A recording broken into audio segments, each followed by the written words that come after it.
Imre Jánossal készítem a következő interjút.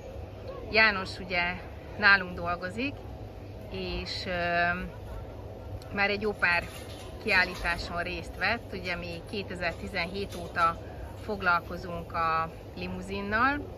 Jánostól azt szeretném megkérdezni, hogy mi volt az elmúlt 7 évben a legemlékezetesebb dolog, vagy a legemlékezetesebb pillanat? Úgy összességében az egész 7 év elég jót ért, mert mindig vannak új dolgok, amiket változtatunk, amik jönnek, bikák, felnevelünk, állatokat is szépen tudjuk értékesíteni. Elég jó eredményeket érünk el mostanában már a kiállításokon, úgyhogy ez szerintem egy jó út. Jó út. Hát jó út, jó út, igen. Megyünk előre, ahogy tudjuk. Mi volt az elmúlt 7 évben a legnagyobb kihívás Jánosnak? Hát, amikor némelyik állattal van egy kis probléma, és akkor az utódját nevelni kell fel. Sikeresen sikerült. Igen. Szerencsére azt gondolom, hogy nagyon jó százalékkal dolgozunk.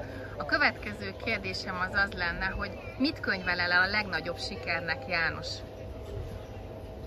János mitől érzi azt, hogy valami sikerül, hogy valami jól sikerült? Szerintem összességében az egész dolog, hogy haladunk előre a versenyeken is, elért sikerek, meg azért a gazdaság fejlődésébe is, ami nálunk folyamatosan megy félfele, és úgy gondolom, jó irányba megyünk.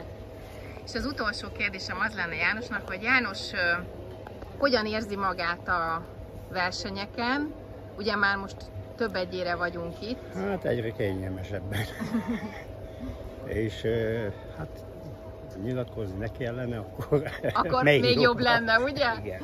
De hogy ugye a tenyésztőtársak is már ismerik Jánost, és azért János is egyre több mindent lát. Tenyésztők nagyon befogadtak maguk közé. Köszönöm is nekik nagyon, mert szerintem ez egy elismerés részükre. Jó, köszönöm szépen Jánosnak. Nagyon szívesen. És további sikeres munkát kívánok. Köszönjük, lesz közösen.